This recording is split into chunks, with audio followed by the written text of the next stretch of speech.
Hi, we're glad you've tuned in. I'm Terry Dolson in the Center for Civic Engagement here on behalf of the One Book Committee.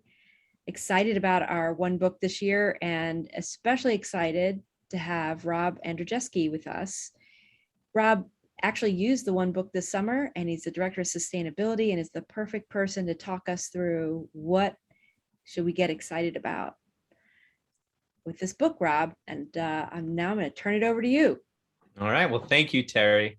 So yeah, All We Can Save is this year's One Book. And prior to knowing that, I had selected it to help with a course that I taught this summer. So I am an adjunct professor in the School of Professional and Continuing Studies, and I teach a summer course. It's a 6-week intensive.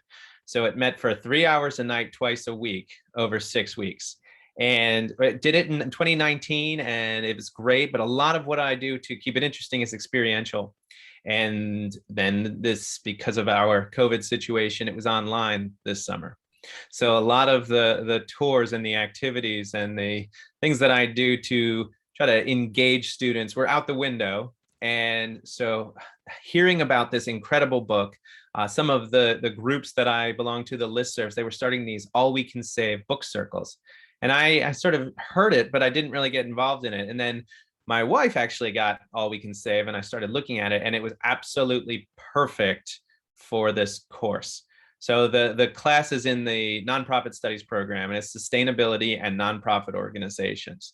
And I'm a member of the Association for Climate Change Professionals. I have had training with climate reality. I do our greenhouse gas accounting on campus. Most of that is boring to my students.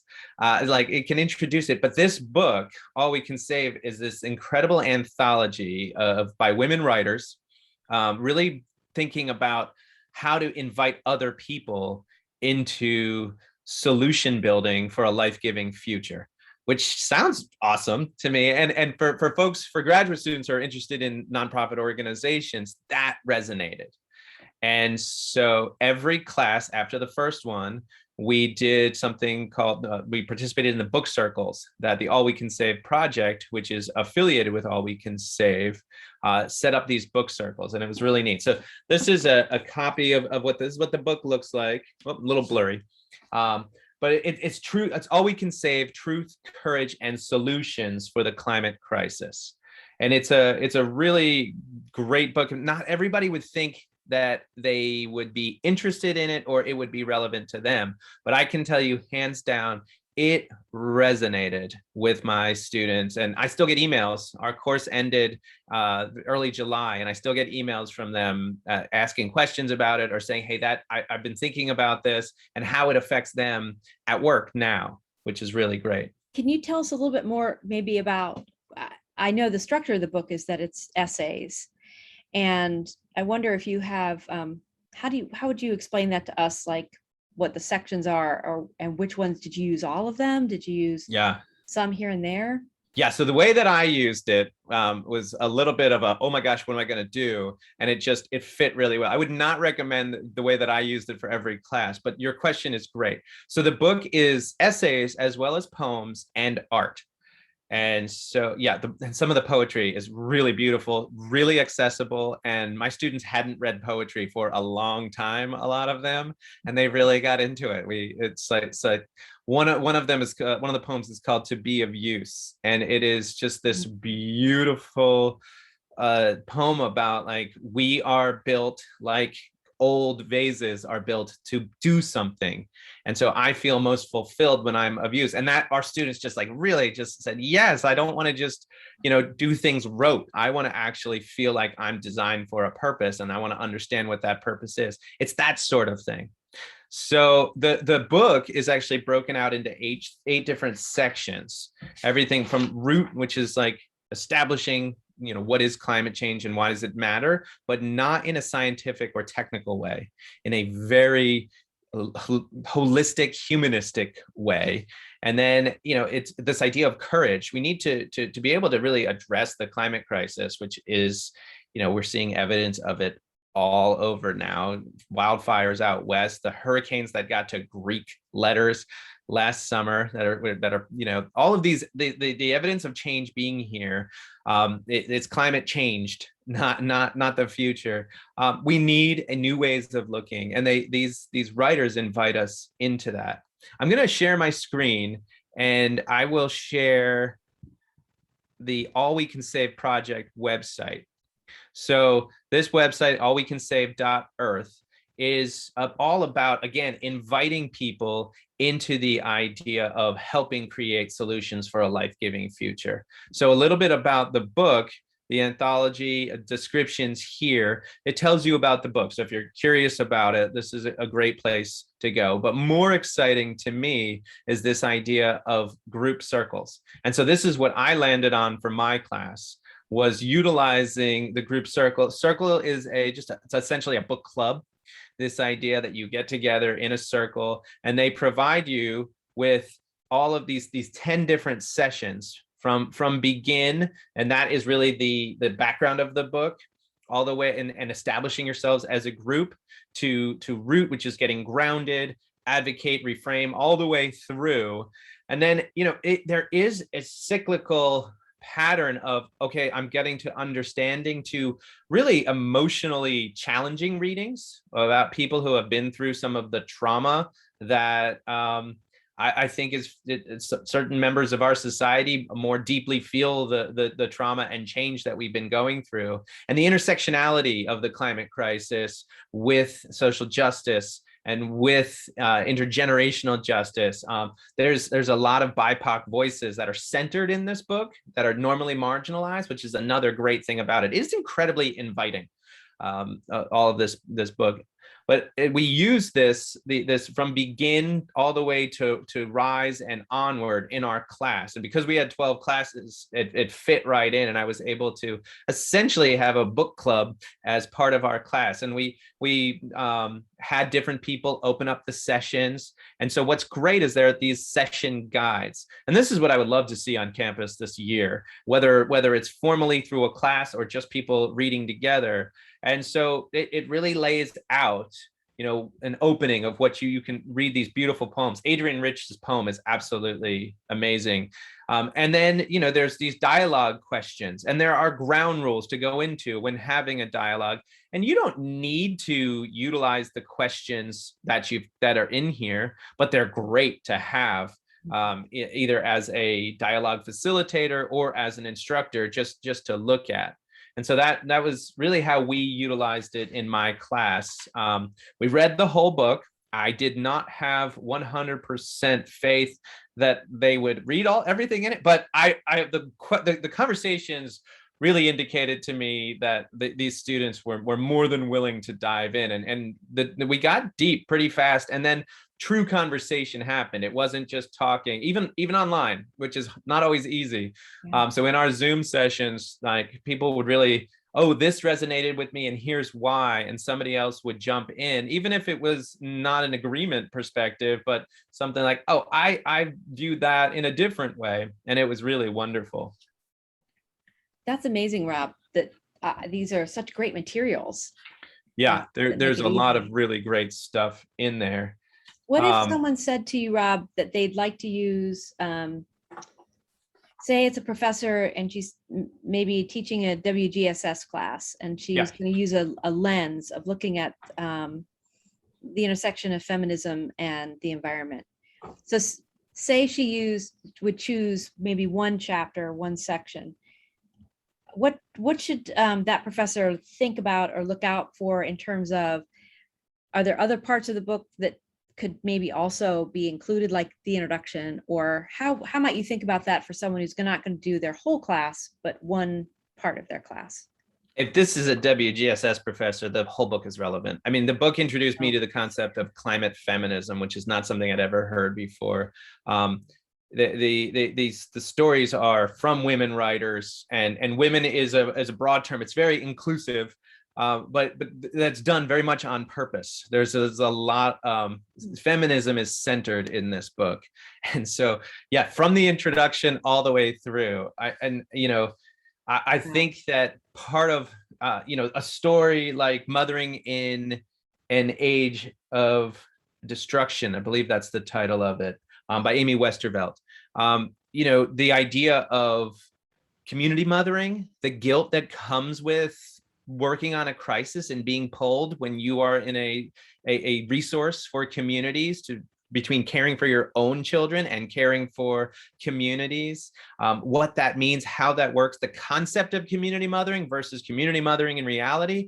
These are not things that I've ever learned in my climate change technical, how to do greenhouse gas reporting and address these issues. But that to me is really what it comes to. So for a WGSS or someone interested in feminism, you couldn't go wrong with most of the chapters. For somebody in the new, if you're doing Africana studies, that collards are just as good as kale is my go-to essay from this. Heather McTeer-Toney, who's from Louisiana, from the South, who was held political office. That is about most of our environmental organizations are male dominated, white dominated. And the story that gets told about who the environment is for and who will solve issues related to the involvement is often those folks. And she's this absolutely amazing writer talking about no, we need to center Black communities, Black authority, and again, women and mothers. She's from Mothers Out Front, which really addresses climate change issues at the community level and really brings that forward. And it's not in a either or. It's we need to be a more inclusive community and recognize that we're already leading on these things. If you go to city council meetings, we'll see you there. It's just they're not always on the boards, and those folks are not represented in the communications of those organizations, but they're the ones actively seeking change, and the communities that they're fighting for are the ones that are dealing with the brunt of the issues. So an essay like that brings that to the fore and is just great fodder for classroom conversation. That's awesome. So what would you say is a student who has been exposed and read this and discussed with people what they're learning, and it sounds like it's a whole person kind of an approach. So there's intellectual things, there's emotional things, there's a change in perspective. I'm just wondering what you saw in your students. What was the change from before and after? What do you think the impact is that this book had on them? In the closing of the book, the two lead editors are Dr. Elizabeth Ayana Johnson and Dr. Katharine Wilkinson. One is trained as a marine biologist. The other is one of the lead authors of Drawdown, which is the most comprehensive book on climate solutions. Very, very technical, but also holistic in its perspective. But both of them saw gaps in the work that they do, in the voices that were getting centered. And so it was just the same people were being invited to address the same issues that kept being more urgent in the same way. And so they said, you know what, we need to go further out and make sure everybody feels invited. And that's how the book closes. If you have not been called to address the climate crisis, consider this your invitation. And my students resonated with this. So when they read that, they said, yeah, I never thought that I cared about this. But now I understand that this concept is not about just science and storms, but it is really affecting communities. And it's about, we need holistic change. We need to build bridges. We need these, if there's ever been a problem that a liberal arts education is needed for, it's this one. Wakanda Doesn't Have Suburbs is an amazing essay about how we, for the most part, you and I were both English majors way back when, the themes that we had, man versus nature, this versus concept in Wakanda Doesn't Have Suburbs, she really picks that apart and says, nature's always been portrayed either as an enemy or something beautiful and distant. And in Black Panther, it was the first time people were living with nature, and they were living in a very harmonious way, and actually had to keep everybody else out. And so that's really fascinating to think about that. And it was not humans versus, it was man versus. So these old archetypes we don't even think about. And that really challenges us to think about that. So if you're studying literature, boom, it's amazing. Communications, this idea, Katharine Hayhoe, how to talk about climate change. She herself is trained as a climate scientist, but she unpacks the need to connect with people, to have good communications, to listen in order to get to a place where people can talk. And if that's what we're trying to do with our education here, right? Is really change how we think, how we communicate, communicating across differences, but ultimately recognizing it's not about being right. It's about working together to solve problems. I love that. Civic Engagement Center, we really have been spending a lot of time this year thinking about what are the mechanisms and the skills for that when we bring people into these kind of groups. So I guess that's the last question I want to ask you, Rob, is what could faculty usefully do to prepare themselves and their students for the hard kind of conversations and to communicate well with one another? Any ideas about that? Yeah, I think that's a great question. I think going back to those circles, it's not about being the expert. I think expertise is critical. And our faculty are experts by the very nature of the training that they've done and what they do. But we don't have to be expert in everything all the time. And our students who are here to get an education and are in many ways open, they have ideas to share, thoughts. We know this. That's part of why we're educators, right? But opening it up to say, let's learn about this together. Let's contextualize this. And then you can sprinkle in your expertise with that.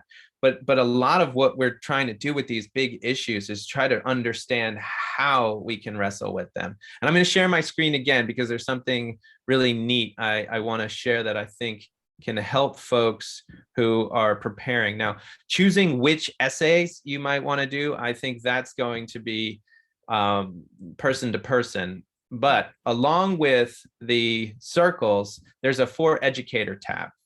And so there's this idea of what it's all about. There's resources for teaching. And I love these discussion guides. So that goes back to the circles. You can look at the discussion guides and kind of get an idea of each of the topics. And then there's an opportunity. They went through and they've got great discussion questions for each of the essays. And you can sort them by the author, which are over here. You can sort by where it is. This is each of the book sections. So if you're interested in the reframing section, you can look at that. And then, so Robin Wall Kimmerer's essay called Speaking of Nature, it was in Orion. It's a pretty famous essay from 2017 about viewing science language versus the way in the indigenous culture talks about relationships and how those are so oppositional. And then there's an essay in there. So there's just great questions in here. And ultimately, I think for us as educators is leaning into those questions and living the question a little bit. We are so focused on having the right answer, and that is important. But in this context, I think it's about allowing the question to sit and then hearing the thoughts, the ideas, and allowing for some of the transformation to come about that happens when you're exposed to new ways of thinking and new ideas. This sounds really exciting, Rob. I've already been thinking now as I'm talking to you, and I've been thinking about this book that, oh, wait, I have a new idea about how I want to use it in my FYS for some book circle work and bring some other people into those circles. Yeah. And sorry for interrupting you. Go right ahead. I just in the Office for Sustainability, we actually, because I used this book prior to knowing it was one book, fell in love with it. My students really reinforced that. So that, I think by the very nature of what I do, would probably like a book on climate change that invites people to it. So having that self-awareness, once my students said, oh, this was really great, that gave me a lot of confidence to then we hired an intern who is actually going to be going through all of the essays. So Maeve starts in the fall, and we'll be able to reach out to folks and say, we think this one, to your original question, we think these essays would go most, based on what we know about your class. We're not going to be the experts fully, but in this business class, we think that this essay would really match with what you're doing. The Gina McCarthy has an essay on health and public policy, and it's absolutely amazing. Gina McCarthy used to be the head of the EPA and has a long history working in Massachusetts state government. What a beautiful writer. And really, like, so maybe healthcare studies isn't thinking about addressing climate change. And then PPEL, law, there's so much. There's this beautiful essay about a person whose parent argued in front of the Supreme Court and, you know, became an environmental lawyer. And so it would be really neat for members who are doing students who are doing pre-law or law school classes to look at that and consider their own influences. And ultimately, the solutions that we need for the climate crisis are not going to come from any one of us, but we need every one of us to work on them. They're so big and they're so vast. And I like that this is a calling in. Calling in. I love that.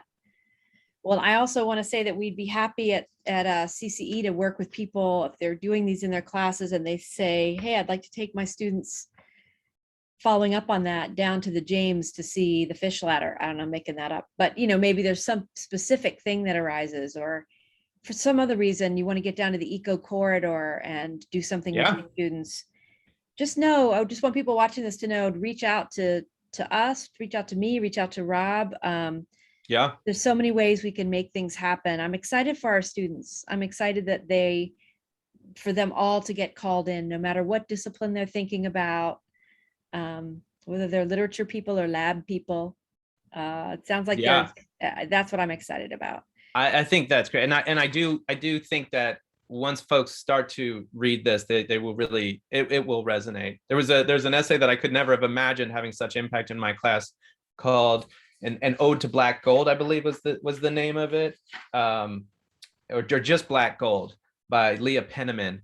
And it just really, the need for regenerative processes in agriculture, coupled with the relationship of Black people to American soil, which is fraught with slavery and sharecropping. And we need to deal with those things at the same time.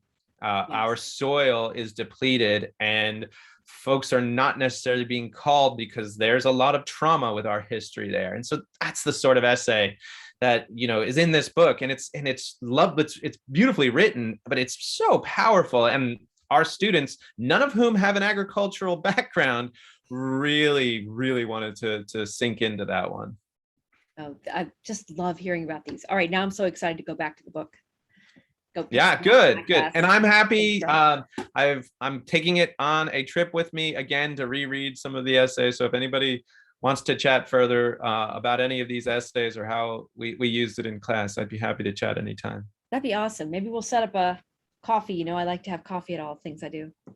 We could all come together and chat. So anybody who's watching this, if you're interested, please reach out and we'll set up a little coffee gathering for people who are using the book. I'd love to do that. So, well, thank you so much, Rob. It was really interesting.